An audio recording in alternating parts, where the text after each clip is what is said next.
Hi, I'm Jess and welcome to another video about semester at sea. This is a video that no one asked for, but it's something that's been on my mind for a little while now, and that is just the weird money vibes on semester at sea and the attitudes surrounding money. So if you're looking for a video about how to save money on semester at sea, or how to deal with money, get money out of ATMs in every country you go to and all of that, I've made those videos before, but this is not one of them. This is something completely new. So in this video, instead of those things, I'm going to be talking about the attitudes toward money on the ship and how to avoid drama within your friend group when it comes to things concerning money and things you spend money on. So I'm just going to start this video by saying that on semester at sea, or on the ship in general, there is a wide range of wealth. There are some people who come on the ship with tons of scholarships, huge amounts of scholarships. Their voyage is basically paid for them by semester at sea. And then there's also people who don't have any scholarships and pay it all themselves. And within that range, there's people who take out loans to pay for semester at sea, and then other people who just pay for it out of pocket. And this isn't saying one group is better than the other or anything. It's just saying that there's definitely a difference between the way that you pay to get on the voyage and then how you spend your time on the voyage, and the activities you pay to do is also relevant because of how much money you have. And on my voyage, it was abundantly obvious who had tons of money to spare and who was just traveling cheaply and trying to do things that didn't break the bank. But a lot of people on my voyage did have a lot of money to spend in every country we went to, and they stayed in hotels and paid for their friends to stay there. And they'd come back to the ship with thousands of dollars of souvenirs, and they'd have open tabs at bars and pay for everyone's drinks. And then there's the auction on semester at sea, and this is something that semester at sea does every voyage to raise money. And they basically auction off vacations or stays in Airbnbs or houses that people on the ship have, or experiences like helicopter rides around San Diego, or little things like the captain's hat or a replica of the ship, or yoga classes for the rest of the voyage or something like that. And this was a crazy night. And the majority of students just sit there and watch and don't really participate in the bidding process, because I don't think a single item sold for under $200. And there were Girl Scout cookies boxes that each sold for over $500.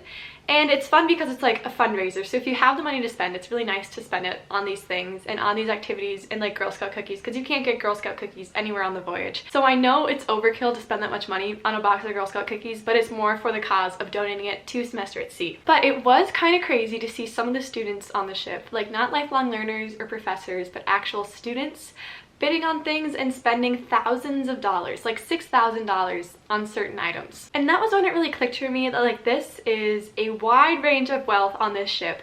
And there are people who spend $200 maximum in each country, and then there's people who spend $6,000 on the captain's hat at the ship auction. And not that that makes it weird in any way, or that people look down on you for having less money. It's just an interesting vibe to know that there's that wide of a disparity on the ship, and that some people never have to think about budgeting or traveling cheaply, or planning their own transportation in countries and taking $2 buses to get places, because they just get on a plane once they get there and fly wherever they're going with their friends. So it's just more something to be aware of before you get on the ship.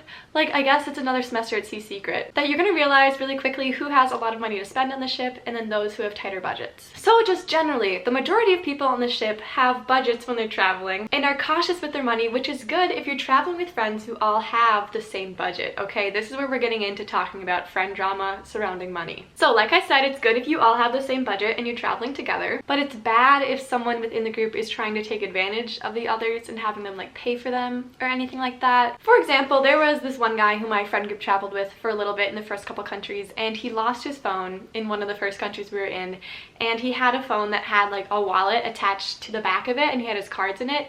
And that, just saying, that is the worst idea for semester at sea, because if you lose your phone, you lose everything then. You lose your license, you lose your ship ID, so you can't get back on the ship, you lose your credit cards and all your cash. Do not attach your money to your phone. Have it in two separate places. But anyway, because he did that, he lost his credit cards and he lost his phone, so we couldn't pay Venmo or anything because it was a two-step verification process to get signed back in. So knowing this, he still signed up to stay at an Airbnb with us and get food and groceries and all of that to stay at the Airbnb.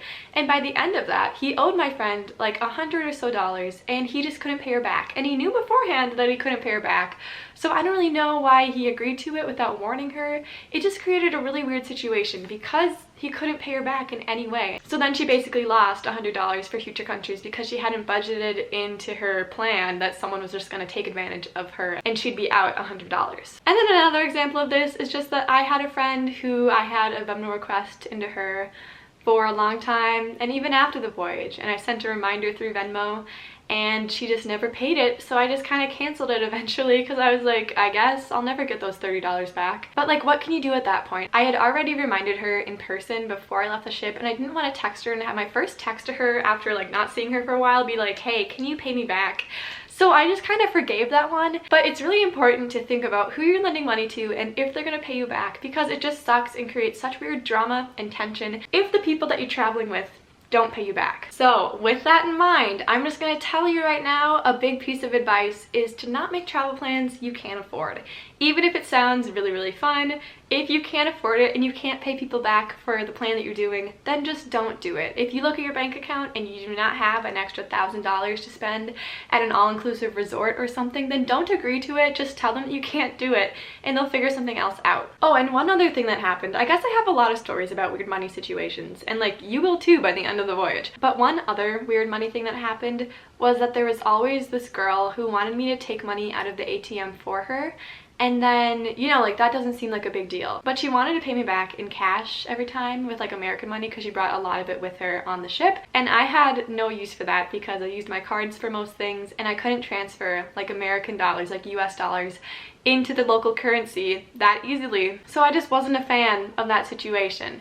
Because I don't even think she offered to pay me back on Venmo. I think it was always like in cash or something like that. And I wanted the money in my bank account to stay higher than the amount of cash that I had just lying around on the ship, because that's, first of all, dangerous. Second of all, I can't use it. So I didn't like that situation either. And eventually I just told her, like, I can't get that for you. You're gonna have to ask someone else. I'm sorry. But my close friends were awesome about paying each other back, and we always did it like immediately. Like if someone pays for something for you, something we did is like wait till the end of the day and track how much we pay each other, and then by the end of the day we can either like pay each other back the difference of like what we paid throughout the day. Did that make any sense? What I meant by that was like if I bought ice cream, then the next person would pay for like the taxi ride, and the next person would like pay for lunch, and one person would pay for like drinks at lunch, and the next person would pay for like entrance to a museum. So it was kind of like we split up the money throughout the day. So by the end of it, we were basically even, and then we just pay back the difference in Venmo at the end of every day. But be sure to keep track of what you're spending so you can actually do that. Like write it down on your phone in your notes or something, so you don't have to think back and try to guess how much money you actually spent. And now just going back to a point I made earlier about not spending money on travel things that you can't afford. Situations do get kind of awkward if your group is trying to plan a big thing and one person can't pay for it or can't afford it, but you don't want them to feel left out. So if this is a situation that you're in, or like you're seeing another friend in this situation when you're on the ship, you can either try to cheapen the price as much as possible, or maybe change the plan to something a little less extravagant. Or if it's really important to you, maybe they'll find other people to travel with for this country so that you guys can still do this plan. But in the long run, I don't think it's worth losing a friend over doing like one extravagant thing in a country. Like I'd rather everyone be included. And also sometimes it's more fun to stay in hostels and do cheap things and travel on buses and all of that, because it's often more of an authentic experience instead of staying in a 5-star hotel that's just like staying in the United States. It's more fun to stay in the local part of town at a small hostel run by a local business. So I would just say travel cheaply if you can and try to get the most authentic experience possible. Okay, this video is almost over, but just really quickly, just know that on your phone you need to download Venmo and PayPal, because everyone on the ship is going to have one or the other. Most people have Venmo, but the friends that I made that weren't from the United States used PayPal more, so I think it's important to have an account with both of them. And those both just link to your bank account, so you can pay people back easily, so you don't have to use cash and like try to make change and all of that. And you should bring some American cash with you, but you don't need a ton of it because most times people just pay you electronically anyway. And then just as an end note, I'm gonna say that money makes people act crazy. Honestly, it makes people act so irrationally because they feel like they're being cheated out of the money that they earned and they worked for. And people don't want to spend more money than they have to when they're traveling. So it can get really stressful, but just try to talk it out and try to make plans ahead of time so it's not like springing a different money thing on someone who can't afford it. And always be sure that everyone in your group is comfortable with the plans you've made money-wise before you actually go out and make them and like book the hotel or book the excursion. Because like I said before, it's better to keep a friend than have a crazy fight about a money situation. So that is all all I have to say for this video. I hope it was interesting for you and you learned something. So please subscribe to my channel. Thank you guys for watching, and I'll see you guys in my next video.